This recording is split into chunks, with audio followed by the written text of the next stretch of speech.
አንደኛ በማዕከላዊ ኢትዮጵያ ክልል ሆሳና አካባቢ ባሉ ወረዳዎች በሲስተም ችግር ምክንያት ከ15 በላይ የትብብር እጩዎች ሳይመዘገቡ በመቅረታቸው ምክንያት በትብብር ፓርቲዎች አባላት እንዲሁም አመራሮች የደረሰውና እየደረሰ ያለው የሞራል፣ የጊዜ፣ የገንዘብና የሕግ ኪሳራ ሲያስከትል በጥቅል ሲታይ መሰል ችግሮች በመቶዎች የሚቆጠሩ እጅግ ጠንካራ እጩዎቻችን ሳይመዘገቡ በመቅረታቸው ሌሎች ካለው ነባራዊ ሀቅና ከህዝብ ፍላጎት ጋር የተቃረኑና የተነጠሉ ፓርቲዎች የቁጥር ብልጫ እንዲያገኙ የፈቀደ ሆኖ አግኝተነዋል።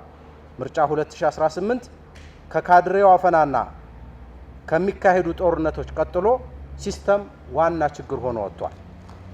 ሁለት በኦሮሚያ ክልል ሰሜን ሸዋ ዞን ወረጃ አርሶ ምርጫ ክልል ታይቶ ተሰምቶ በማይታወቅ መልኩ 92 ምርጫ ጣቢያዎች አፈጻጸማቸው በአንድ ቦታ በአንድ ድንኳን ስር እየተከናወነ ይገኛል።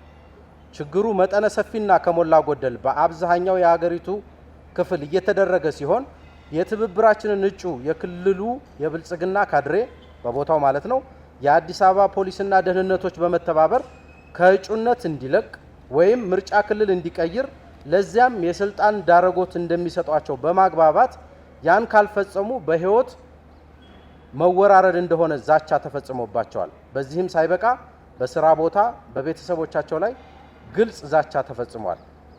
እጩ በኦሮምኛ ክርክሮች ትልቅና አይን ገላጭ አመክንዮ ያቀረቡ የነበሩ በመሆናቸው አንዱ ዛቻ በክርክሩ ወቅት ኮሪደር ልማቱን አንቋሸህና አሰንሰህ ተናግረሃል የሚል።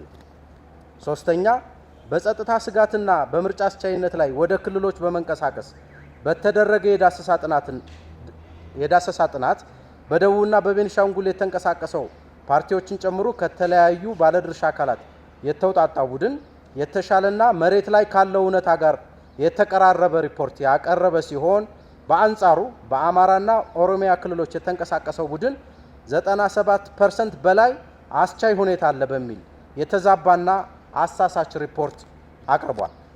በትብብራችን ግምገማ አማራ ክልል ሙሉ በሙሉ ወይም በጣት የሚቆጠሩ ከተሞች ካልሆነ ለምርጫ አስቻይነት ሁኔታ የለም።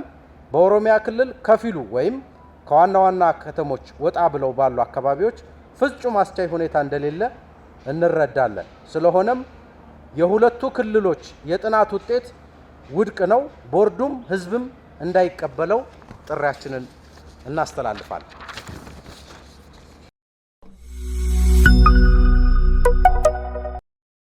የመራጮችን መረጃ ምንተፋ ስነ ልቦናዊ ጫናና ማዋከብን በተመለከተ ምርጫ ካርድ ያልወሰደ ዜጋ ማንኛውንም የመንግስት አገልግሎት እንዳያገኝ መከልከል፣ ገበሬው ማዳበሪያ ለመውሰድ በቅድሚያ የምርጫ ካርድ መውሰድ መስፈርት የነበረ ሲሆን ከምዝገባ ማግስት ደግሞ መራጮች ልዩ የመራጭነት መለያ ኮድ፣ ስልክና ፋይዳ ቁጥር በግድ እንዲያስመዘግቡ ጫና እየተደረገባቸው ይገኛል።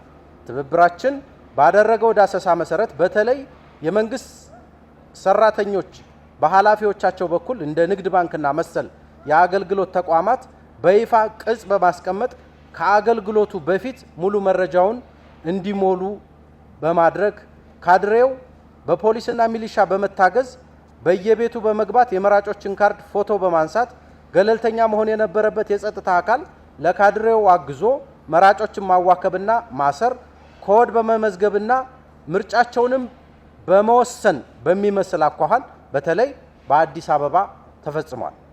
ከዚሁ ጋር ተያይዞ አዲስ አበባ ያሉ ምርጫ አስፈጻሚዎች የታብሌት መረጃዎቻቸውን አሳልፈው እንዲሰጡ ጫና ደርሶባቸዋል። ማባበያም ቀርቦላቸዋል።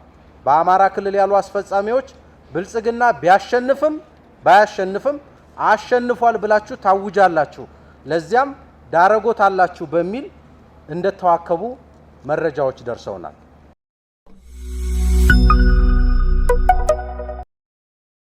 ከምርጫ ትወጣላችሁ አትወጡም የሚለው ሁኔታዎች፣ ሂደቶች፣ አጠቃላይ ሀገሪቱ ያለችበት ወቅታዊና ተጨባጭ ሁኔታ ገበርን የሚያደርጉት እንጂ አንድ የፖለቲካ ኃይል ዝም ብሎ በፈለገው ሰዓት መግባት መውጣት እንደማይችል ይታወቃል።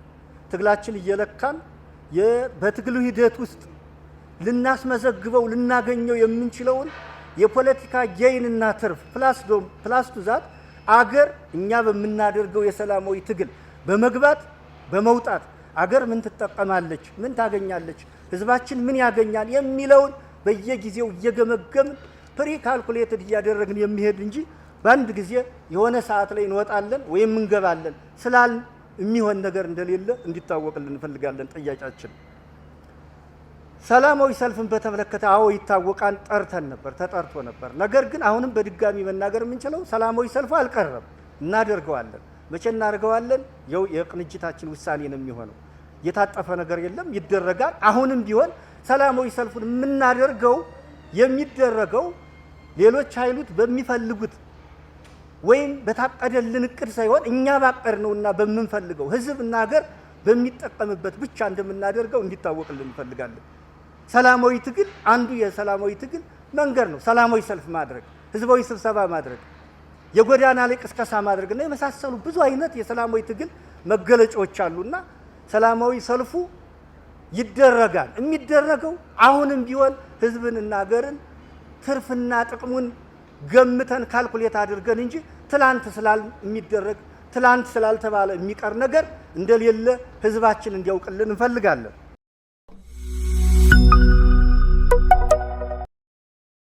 እንዲሁም ከዛ ፓርቲዎቹ ከተመሰረተ ጀምሮ ስንታገልባቸው የቆዩ ከዛ ባለፈ ግን እየተባባሱ የመጡ ችግሮችን ደግሞ የምርጫ ሂደቱ ላይ ከገባንም በኋላ እየገመገምን አቋም የምንይዝባቸው ጉዳዮች ናቸው ብለን ስላለን ጉዳዩ አሁንም የተዘጋ አይደለም በሚለው መያዝ አለበት። ሌላው ከሲስተም ችግር ጋር በተያያዘ ያለው ጉዳይ የሲስተም ችግር ላይ ከሲስተም አድሚኖቹ ጋር በተደጋጋሚ ስናነሳው የቆየነው ጉዳይ ነው።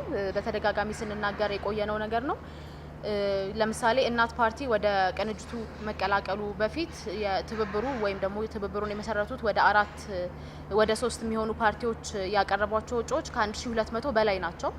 እናት ፓርቲ ለብቻ ያስመዘገባቸው እንዳሉ ታዛቢ ተደርጎ ከዛው ስለዚህ ሲቀናጅ ከዛ ቁጥር ከፍ ያለ መሆን የነበረበትና በሲስተም ላይ የተመዘገቡትም በተለያዩ ችግሮች በሲስተም ችግር ምክንያት ለምሳሌ አንዳንድ አካባቢዎች ላይ ሲስተም ላይ ስንሞላ ምን ይላል ሲስተሙ ሞልቷል እንደሞላና ከዛ እጩ በላይ ማቅረብ እንደማንችል ያሳያል። ነገር ግን የሲስተሙ ችግር ሆኖ ነው እንጂ ወይም ሲስተሙ ኮራፕትድ ስለነበረ እንጂ በትክክልም ሞልቶ አይደለም። ስለዚህ ለምሳሌ እጩዎች እያሉን ለምርጫ ቦርድ በማኑዋል ያስገባናቸው ዝርዝር ላይ የተቀመጡ እጩዎችና ምርጫ ቦርድም የተቀበላቸው እጩዎች እያሉ ሲስተሙ ግን ሞልቷል በማለቱ ምክንያት ሳይሞላ ያላስመዘገብንባቸው አካባቢዎች አሉ ማለት ነው።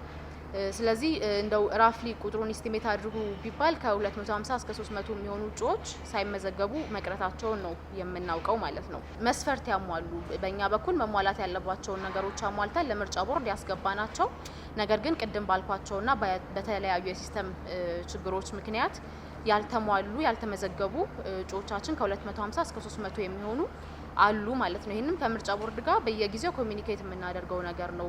ጊዜው ከማለቁ በፊትም አሁንም እያደረግን ያለነው ነገር ነው። ቅድም በተደጋጋሚ ግን የተነሳው ለሪከርድ ብቻ ነው ወይ የምታረጓቸው ለምሳሌ ሰላማዊ ሰልፍ መጥራት ጋር በተያያዘ የሰላማዊ ሰልፍ ጉዳይ እንግዲህ ሚያዝያ 30 ሰላማዊ ሰልፍ እንደምናደርግ ከትብብሩ አባል ፓርቲዎች አንዱ ተናግሮ ነበረ። ነገር ግን ወደ ትብብሩ ማምጣት ስላስፈለገና በጋራ ማድረግ ስላስፈለገ ወዲያው ባወጣው መግለጫ ላይ እንደ ትብብር ሰላማዊ ሰልፉን እናደርጋለን። ነገር ግን ያንን ስናደርግ ታይም አጀስትመንቶች ማድረግ አስፈልገዋል። ነገር ግን ሰልፉ የቀረ አይደለም። ከዚህ በኋላ በጋራ የምናደርጋቸውም የሰላማዊ ትግል አማራጮች እንደተጠበቁ መሆናቸውን በመግለጽ መግለጫ አውጥተናል። ስለዚህ አሁንም ያለን መረዳት እኛም እየሄድንበት ያለው እቅድ ያ ነው። መቼ የሚለውን ነገር በቅርቡ ይፋ የምናደርግ ይሆናል። እንደተባለው የቀሩት ቀናት ጥቂት መሆናቸውን እናውቃለን። ግን በተለያዩ ምክንያቶች አሁን ዛሬ እዚህ ጋዜጣዊ መግለጫ ላይ ቀኑን በይፋ መናገር አንችልም። ነገር ግን የቀረ ወይም ደግሞ እያለን የተውናቸው አይደሉም የሚለውን ነገር በደንብ መረዳት አለብን ብዬ አስባለሁ።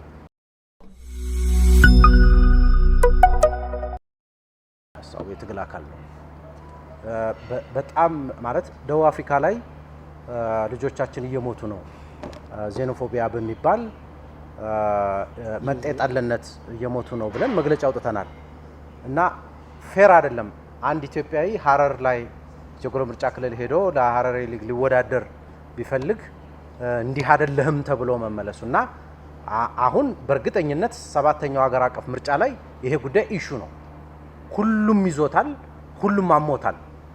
እስካሁን ያን ያህል እንትን አልነበረው። እንደምታውቁት ስድስተኛው ሀገር አቀፍ ምርጫ ላይ ብዙ አልሰማንም። እንሶ ይሄ እንግዲህ በይፋ አወቅ ነው እንጂ ሌሎች አካባቢውም ይሄ እነዚህ ችግሮች አሉ። ግን በጣም የተጋነነ ነበረ እና ምልልሱም ቀላል አልነበረም። ሌሎች ፓርቲዎችም በዚህ ጉዳይ ላይ ዲል እያደረጉበት ነው። ያንን መተባበራችንን መግለጥ ነው። ስለዚህ የኢትዮጵያ ፌዴራሊዝም እና ህገ መንግስት ምን ያህል ማጥ የወረሰው እንደሆነ ሰዎች በዚህ ማወቅ አለባቸው። እኔት ያልኩት ይህንን የሚቀይርልኝ አካል እየመጣ ነው ብሎ ማሰብ አለበት ሰው። ስለዚህ ይሄን ነው አንድ ቻሌንጅ የምናደርገው የምንቀይረው የሚለው ማሳወቅ ነው። የተአማኒነት ጉዳይ ትክክል ነው። እንግዲህ አሚን ዝም ብሎ አየር ላይ አይ ቢሆኑ እያል ዝም ብለው ደግሞ እየተበተነ ምናምን ብቻ አይደለም። አሉ ሙከራዎች አሉ፣ ይነሱ ይብዙ ምናምን እንጂ ሙከራዎች አሉ። እነዛን ሙከራዎች መዘግየት የለባቸውም ኤንድ ይፍጠኑ እና ወደ እውነት ይቀየሩ። በጊዜ በወሰዱ ቁጥር ችግራቸውን እያበዛ ነው የሚሄደው። ኤንድ የት 10 ቀን የሚቅረው 5 ቀን እኛ እስካሁን ድረስ ምርጫው በሁለት መንገድ ነው የምንጠቀምበት። ዋን ተመርጠን መንግስት መሆን፣ ሁለተኛው ደግሞ የትግል አካል እንዳንድ ኬንያዊ ወይም እንዳንድ ደቡብ አፍሪካዊ ምናምን አይደለም ምርጫውን የምንጠቀምበት መርጠን መንግስት እንቀይርበታለን ብቻ ሳይሆን በመንግስት አፍ ውስጥ ልጓም ለማስገባትና ወደ ህዝብ ጆሮ ዘንበል እንዲል ለማድረግ ይህን ምርጫ ሂደት እንጠቀምበታለን። ስለዚህ እስከ ዛሬዋ 10 ቀን ወይም እስከ 23 እስከ 22 ድረስ ውሳኔዎቻችንን ለህዝብ ይፋ እያደረግን እንቀጥላለን። ስለዚህ የንግግራችን የቅድመ ሁኔታዎቻችን አካል ናቸው። አሁንም በር ማንኳኳታችንን አንተውም እንቀጥላለን ይህን ጥረታችንን እና አለ አይደለም ዝም ብሎ የማስፈራራት ወይም እንደው ዝም ብሎ ዙሪያ እያሉ ለመተው ብቻ አይደለም። እንግዲህ እንደው የተጋነነ ተስፋ ለምን ትይዛላችሁ የሚል ደግሞ ተገልብጦ ካልመጣ በስተቀር አይ ሆፕ ከ24 በፊት ምልክቶችን እናያለን ብለን ደግሞ ተስፋ እናደርጋለን። ሁለተኛው ድርድርና ምርጫ በነገራችን ላይ ተኩስና ሰላም ማለት ነው። ተኩስና ማለት አማራ ክልል ላይ ለምሳሌ ምናልባት እዚህ ሲንቀሳቀሱ ካያችኋቸው ውስጥ እጩዎች አሉ። አማራ ክልል ላይ እጩዎች የነበሩ ምንም አይነት እንቅስቃሴ አናደርግም። ሰላም ቢሆን ተደራደሩ፣ ሰላም ተኩስ አቁም ይደረግ የምንለው አንዱ ጉዳያችን እጩዎቻችን በሰላም ወጥተው ይግቡ። እንደ ማንኛውም አካባቢ ከነ ቻሌንጁ እንደ ሀረሩም እንደ ድሬዳዋም ወር እንደ ሌላው ቦታ እነሱም ባህር ዳር ላይ ፍኖተ ሰላም ላይ ፋርጣ ላይ እንቀሳቀሱ ማለታችን ነው። ስለዚህ እንደው ፊት ለፊቱ ጦርነት ይቁም ወይም ከሆኑ አካላት ጋር ተደራደሩ ማለት ከዛኛው አካል ጋር ብቻ ሪፈር ሊያደርግ ይመስላል እንጂ ሪሊ ይሄ ቱ ፐርሰናል ለትብብሩም በጣም የራሳችን ጉዳይ ነው፣ የእያንዳንዱ እጩ ጉዳይ ነው። ምናልባትም 170 ምናምን ኦር 190 ምናምን እጩዎች አሉን አማራ ክልል ላይ ምንም አይነት እንቅስቃሴ አናደርግ። አንድ ቦታ እንኳን ባነር አልለጠፍንም። አንዱንም 5 ደቂቃ እንኳን የአየር ሰዓት አልተጠቀምንበትም። ቢኮዝ እጩዎቻችን ላይ አደጋ ላለመጋበዝ ከሱ ጋር የተገናኘ ነው ለማለት ነው። ታንኪዩ